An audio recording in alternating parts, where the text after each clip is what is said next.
Sobat Setara, senang sekali karena kali ini kita akan membahas hal-hal yang begitu sangat menarik dan juga luar biasa. Perkenalkan, saya Syefi dan kali ini tentu saya tidak sendiri karena ada satu narasumber dari Invit. Boleh Kak Rizka untuk memperkenalkan dirinya?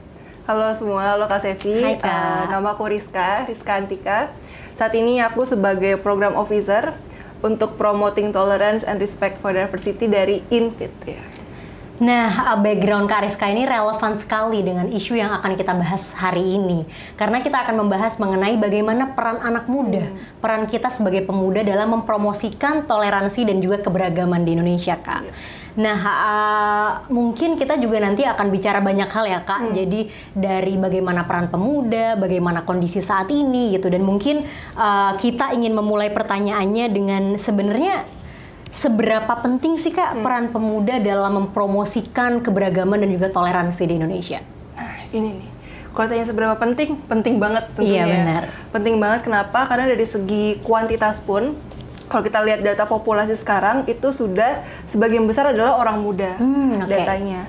Dari generasi milenial dan generasi Z ini sudah mendominasi populasi di Indonesia. Itu satu hal yang penting. Yang kedua, kenapa orang muda ini penting? Karena tadi dengan populasi yang besar, lalu juga kita perlu melihat ke masa depan. Bahwa nanti orang-orang muda ini nih yang bakal nge-shape tentang norma-norma sosial yang akan berlaku ke depannya.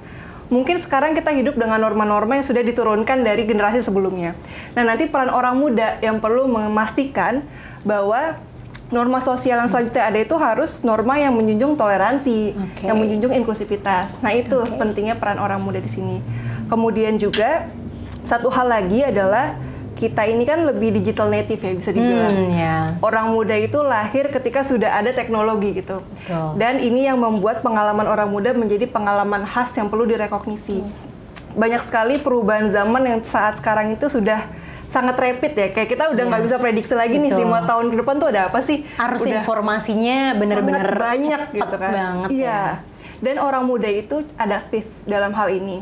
Nah, itulah pentingnya kenapa orang muda itu harus terlibat aktif dalam mempromosikan toleransi. Karena satu tadi kita yang akan men-shape norma ke depannya seperti apa. Dan yang kedua, kita juga nanti yang akan mengisi posisi-posisi penting ini, baik decision makersnya maupun penggerak bangsanya juga. Jadi kalau dari sekarang sudah tidak bisa menuju ke arah toleransi, kedepannya mau kayak gimana Indonesia? Tadi kan kita bicara anak muda mungkin beberapa kali kita sebut, tapi boleh nggak sih Kak diberi konteks dulu nih ke kita semua, siapa sih sebenarnya anak muda?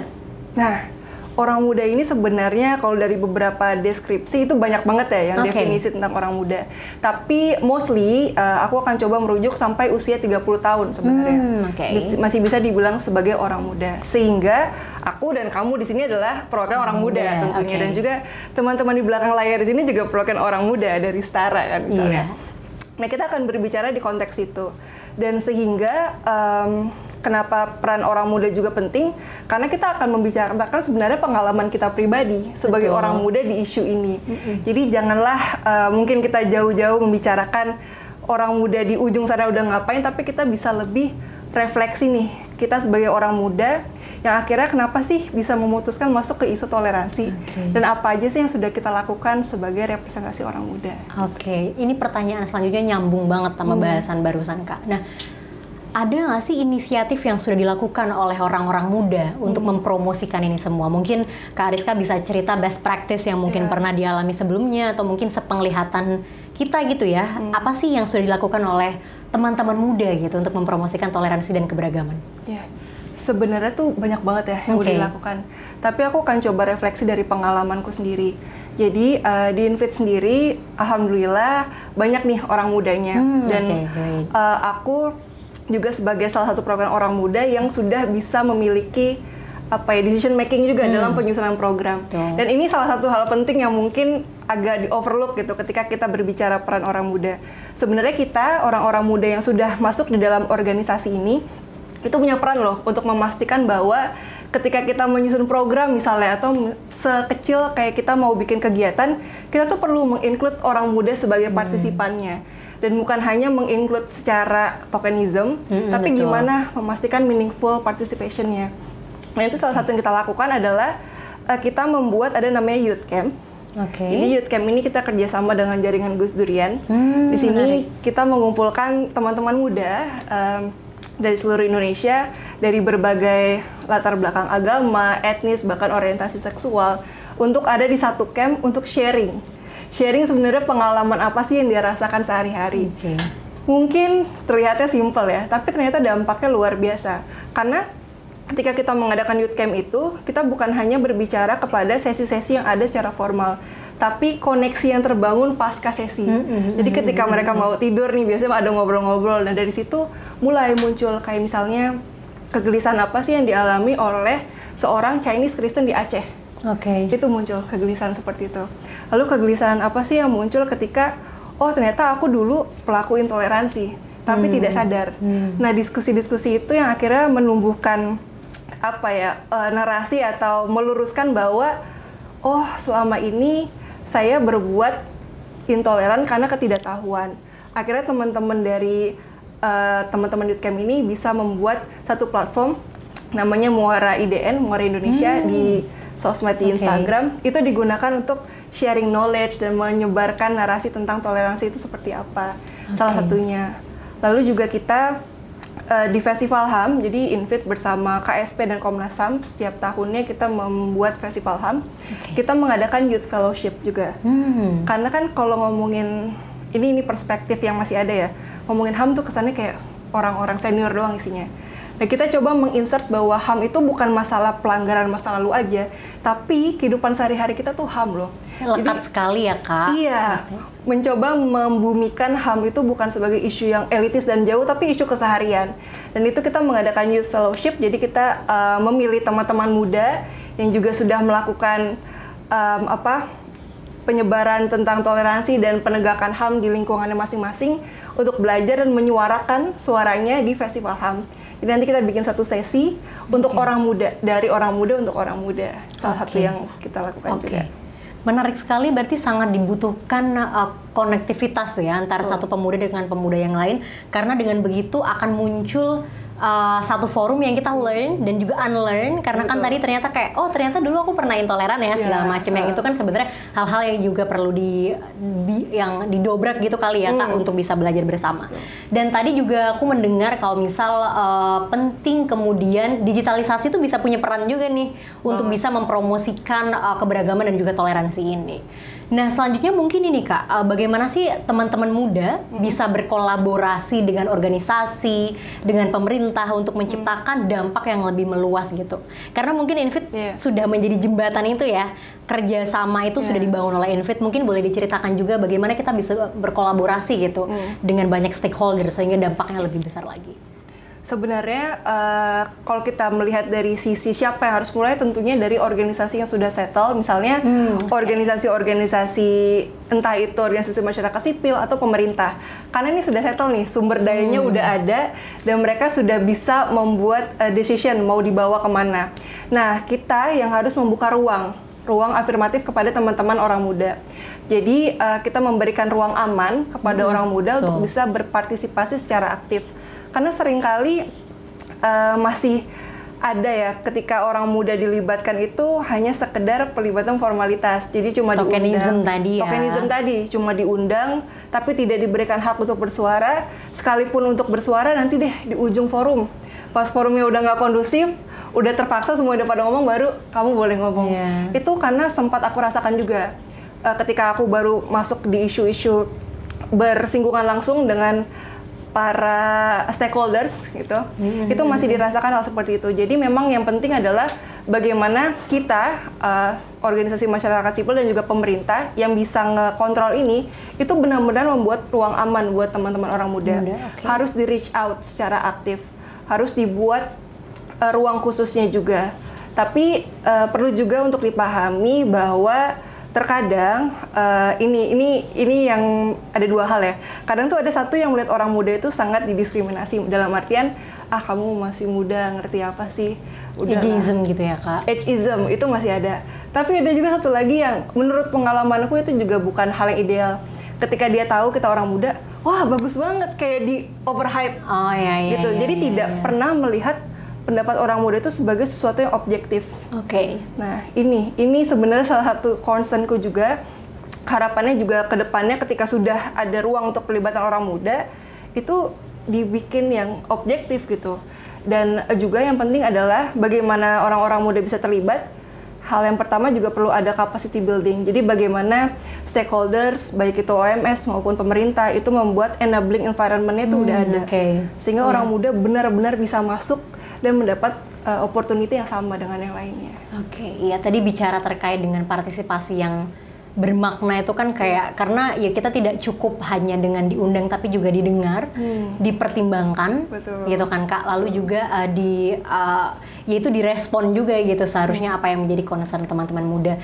Nah, ini kita mau spesifik nih Kak, terkait dengan bagaimana sih tantangan teman-teman muda ketika melakukan advokasi, mempromosikan toleransi dan juga keberagaman.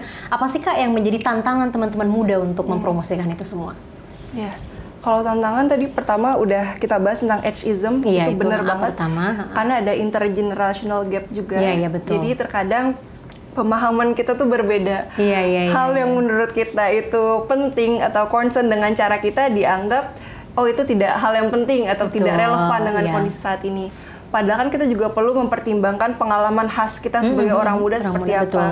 Seperti misalnya concern masalah mental health. Sekarang kan ini rising sekali. Dan belum banyak juga yang membicarakan tentang bagaimana sih kondisi mental health ini berpengaruh kepada intoleransi. Padahal ketika kita misalnya melakukan assessment tentang orang-orang yang terpapar paham radikal, itu sangat berkaitan dengan psikologis, kondisi psikologis. Menarik. Nah, hal ini yang nggak boleh di-overlook. Banyak dari beberapa generasi di sana bilang kalau ngomongin mental health mah, lah generasi strawberry, apa-apa mah langsung mental lemah health. Gitu ya? Iya, lemah. Padahal ini sangat erat kaitannya dengan tingkat radikalisme juga. Gitu.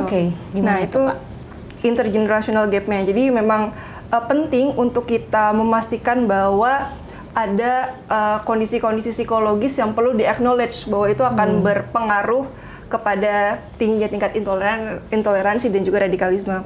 Lalu yang kedua, masalah orang muda itu masalah sumber daya. Itu masalah sumber daya dalam artian kita atau seringkali orang muda yang inisiatifnya muncul secara organik itu biasanya belum memiliki sumber daya yang cukup baik. Sumber daya ini dalam konteks apa Kak? Bisa dalam finansial, lalu juga bagaimana memanage untuk sustainability-nya. Itu betul tantangan sih. Tantangan sekali, banyak banget. Mungkin kamu juga banyak pengalaman, kayak sering kali kita lihat banyak nih inisiatif-inisiatif orang muda yang muncul tuh banyak sekali. Benar, banyak banget sih Kak. Komunitas, organisasi yang diinisiasi sama teman-teman muda tuh semakin kesini semakin banyak gitu. Paling nggak kalau pas kita scroll Instagram tuh kan banyak ya inisiatif-inisiatif itu. Itu banyak sekali, tapi masalahnya adalah tentang sustainability-nya. Ini bagaimana orang-orang muda bisa dibantu agar enabling environment itu bisa settle dulu, agar mereka bisa sustain. Itu masalah finansial. Lalu permasalahan lainnya adalah mengenai akses juga sih, permasalahan mengenai akses. Jadi ada salah satu survei atau riset, aku agak lupa judulnya apa. Sebenarnya orang muda itu 95% sangat ingin berpartisipasi dalam decision making, baik itu melalui musrenbang ataupun forum anak. Tapi mostly mereka bilang, saya nggak tahu cara mengaksesnya tuh kayak gimana. Saya nggak pernah diundang. Itu saya harus ngomong apa sih kalau misalnya di forum-forum kayak gitu. Jadi ketidaktahuan ini yang perlu dijembatani. Jadi memang perlu ada edukasi juga sih bahwa dari organisasi-organisasi yang sudah settle dan juga pemerintah itu membuka ruang selebar-lebarnya dan akses sebesar-besarnya bagi orang muda. Karena akses masih menjadi tantangan juga. Ini kalau misal kita mendengar beberapa hal tadi dari Kak Riska, kan sebenarnya pemerintah itu punya role yang sangat penting ya untuk menciptakan environment yang dia bisa aman dan juga sehat untuk teman-teman muda gitu. Nah, apa sih Kak yang bisa dilakukan oleh teman-teman muda untuk bisa berkolaborasi dengan pemerintah, atau sebaliknya bagaimana pemerintah bisa reach teman-teman muda ini gitu ya, kolaborasi bersama untuk bisa menciptakan toleransi dan juga keberagaman. Sebenarnya kolaborasi antara pemuda dan pemerintah ini sepenting apa dan seperti apa sih secara praktikal yang bisa dilakukan untuk mempromosikan keberagaman dan toleransi? Penting banget ya, sangat penting. Jadi salah satu yang kita lakukan itu tadi yang melalui Youth Fellowship itu kita membuka ruang dialog. Karena ruang dialog itu ternyata sangat minim dan sangat susah untuk bisa mempertemukan orang muda. Ibaratnya orang muda mau bersurat kepada pemerintah daerah pun belum tentu diterima dengan baik. Karena ya, kamu membawa kepentingan apa atau tidak mengenal dengan baik lah dengan orang mudanya. Jadi ketika kita sudah memiliki relasi yang cukup baik dengan pemerintah dan bisa membawa kepentingan teman-teman orang muda, nah ini jadi salah satu privilege juga sebenarnya yang harus dimanfaatkan. Jadi dari ruang dialog itu teman-teman muda bisa menyampaikan concern-nya secara langsung kepada pemerintah daerah. Ini kaitannya dengan implementasi Kabupaten Kota HAM sebenarnya. Jadi bagaimana orang muda ini bisa dipenuhi juga hak asasi manusianya. Karena seringkali belum direkognisi ya, sehingga banyak pelanggaran kepada hak-hak orang muda juga. Nah, dari adanya ruang dialog ini, akhirnya bisalah tersampaikan dengan baik sebenarnya apa sih masalah yang ada di lapangan, apakah sebenarnya kebijakan yang disusun oleh pemerintah ini sudah bisa mengadres permasalahan tersebut, atau justru malah memperparah kondisinya karena ternyata tidak sesuai dengan kebutuhan gitu. Nah, sebenarnya kan masalahnya memang di komunikasi ya selama ini. Jadi sama-sama saling berasumsi satu sama lain, baik dari orang muda ataupun dari pemerintahnya saling berasumsi saja tapi tidak pernah diskusi langsung. Nah ini sih ruang-ruang diskusi inilah yang sebenarnya harus banyak dibuka gitu. Mungkin selanjutnya ini Kak, pemerintah itu sebenarnya punya nggak sih satu concern atau mungkin kebijakan tertentu yang betul-betul menyasar terkait promosi toleransi dan keberagaman untuk teman-teman muda gitu. Karena misalnya kalau misalkan kita bicara mengenai kekerasan seksual, ada satu Permendikbud yang kemudian juga sudah keluar, yang itu juga kemenangan yang luar biasa untuk kita semua gitu. Ada nggak sih Kak satu concern atau kebijakan dari pemerintah yang khusus mengadres terkait promosi toleransi dan keberagaman di kampus kah atau mungkin di sekolah lah dengan teman-teman muda gitu ya? Kalau secara spesifik ke orang muda tampaknya belum spesifik ya, tapi memang sudah mulai banyak melibatkan teman-teman muda dalam implementasinya. Misalnya tentang kebijakan moderasi beragama, itu dari Kemenak. Itu sudah membawa dampak cukup positif gitu. Karena kan salah satu concern-nya adalah bagaimana menumbuhkan toleransi di sekolah-sekolah. Sekolah-sekolah isinya, berarti ada ya Kak inisiasi-inisiasi semacam itu ya? Sekolah-sekolah tentu isinya adalah siswa dan juga para pelajar. Nah itu menumbuhkan juga bagaimana nilai-nilai toleransi tumbuh mulai dari kita masih pelajar gitu. Itu sudah ada upayanya. Sebenarnya yang saat ini sedang diupayakan adalah adanya Youth Peace Security. Apa itu Kak? Jadi YPS, jadi bagaimana ada kerangka khusus di di rencana aksi pemerintah untuk bisa fokus membicarakan mengenai kerangka orang muda dalam perdamaian dan juga ketahanan atau ke security apa ya bahasa Indonesia? Keamanannya. Iya, karena ini sudah diinisiasi di Filipina. Jadi di Indonesia belum ada berarti nih Kak, tapi di beberapa negara sudah mulai ke sana ya. Dan tapi kita sedang berupayakan, salah satunya sedang diupayakan oleh Aman Indonesia juga. Jadi sudah mengkonsolidasikan perlunya YPS ini. Karena memang perlu ada addressing khusus ya kepada orang muda, apalagi kalau kita lihat kasus violent extremisme atau terorisme sekarang, orang muda sudah mulai banyak berperan aktif gitu. Jadi bukan hanya scrolling dan terpapar narasinya saja, tapi sudah mulai mengambil tindakan. Nah ini yang harus di-prevent dari awal gitu. Dan YPS inilah penting. Sebenarnya terakhir pas aku diundang di acara US ASEAN tentang regional PVE, itu dibahas tentang YPS ini dan sudah ada komitmen. Sebenarnya dari BNPT juga sudah bersurat kepada Menpora bahwa perlu ada YPS ini, dan sepertinya sekarang sedang coba diadvokasikan bersama sih. Berarti ini lagi ini ya Kak, proses menuju ke sana ya, dan senang sekali sih mendengar itu semua, karena nggak bisa kita pungkiri ini ya, kadang rekrutmen untuk gerakan-gerakan ekstremis lalu juga radikal tuh masuknya ke teman-teman yang sedang kuliah kan, teman-teman kampus, teman-teman yang ada di sekolah misalnya gitu. Dan juga sebenarnya selama ini nggak bisa dipungkiri banyak contoh praktik intoleran yang dilakukan gitu oleh pihak-pihak yang sebenarnya seharusnya mendukung adanya toleransi dan juga keberagaman. Jadi contoh-contoh buruk itu terpapar sehingga mungkin itu juga terinternalisasi mungkin dalam beberapa teman-teman muda gitu, sehingga penting sekali untuk ada inisiasi dari pemerintah secara serius terkait dengan ini.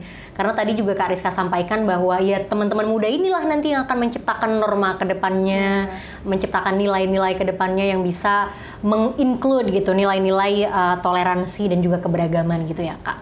Nah mungkin ini karena tadi sempat bicara digitalisasi ya Kak kita, dan bagaimana itu ternyata berperan gitu di dalam promosi keberagaman dan juga toleransi. Boleh diceritakan lebih detail nggak Kak, bagaimana sih digitalisasi ini berperan untuk bisa mempromosikan toleransi dan juga keberagaman? Apa yang mungkin selama ini bisa diupayakan melalui digitalisasi sosial media dan apapun itulah? Nah, sebenarnya kan data-data yang ada menunjukkan bahwa Gen Z ini setidaknya spend waktu 2-3 jam di sehari internet. ya? Sehari itu.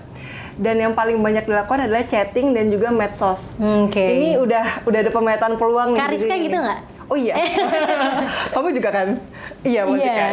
Karena itu nggak berasa ya, emang karena sebagai digital native, tadinya coba buka satu link kok lama-lama seru ya, seru scroll terus. Nah, itu salah satu modal sosialnya yang udah ada. Terus apa sih yang bisa dilakukan? Sebenarnya kan media sosial ini adalah platform yang sangat aksesibel. Berbicara mengenai kendala orang muda yang terbatas finansial dan terbatas akses. Medsos ini sangat aksesibel, mudah diakses oleh siapapun dimanapun, bahkan di daerah-daerah yang sudah cukup terisolasi pun sudah memiliki akses terhadap internet. Nah, ini perlu diupayakan bagaimana kita bisa meng-create konten-konten sekreatif mungkin gitu. Jadi nggak hanya ngomongin tentang toleransi secara eksplisit, tapi gimana kita bisa menginternalize itu secara subliminal. Jadi nilai-nilai toleransi ini tidak lagi menjadi nilai yang dipaksakan kayak kamu harus toleran gitu. Enggak, tapi menjadi contoh keseharian yang akhirnya terinternalize dalam diri sendiri. Dalam artian sekarang kita sudah banyak melihat konten-konten itu yang mengkombinasikan dengan humor, lalu mengkombinasikan tentang apa sih pop culture yang ada, dimasukkan konteksnya ke dalam isu toleransi. Nah, ini yang juga sudah kita lakukan sebenarnya tentang digital campaign ini, salah satunya bersama Bincang Syariah, ada salah satu konten itu ngomongin tentang politik identitas. Itu lucu banget. Jadi short video tentang seorang pasangan suami istri, tiba-tiba mereka berantem karena ini Pak, gimana sih pilihan politikmu apa, kalau kita beda cerai aja deh. Terus tiba-tiba ada ustadz datang, jangan cerai, politik identitas itu hanya gini. Jadi penjelasan yang seperti ringan kelihatannya, tapi seperti itu tuh yang sebenarnya masuk dan dapat dicerna dengan baik. Nah, sehingga kita yang perlu membuat narasi dan mengisi ruang-ruang itu, karena suka nggak suka, ruang ini nanti akan diisi oleh kelompok yang sana kalau kita bukan kita yang ngisi. Jadi gitu sih. Kak. Sekreatif mungkin lah orang muda tuh keren banget. Kita berarti keren ya, sebagai anak muda. Nah, semakin menarik nih pembahasannya teman-teman. Tadi sempat bicara mengenai politik identitas, ini mungkin akan relevan sekali untuk kita bisa bicara dalam konteks menjelang pemilu 2024 ya Kak. Itu jadi penting sekali bagi kita untuk nge-address isu ini juga gitu. Nah, teman-teman semuanya, terima kasih banyak. Karena kita akan lanjut lagi nih sebenarnya ke segmen selanjutnya, akan bicara lebih mendetail lagi terkait dengan kontekstualisasi dari pemilu 2024.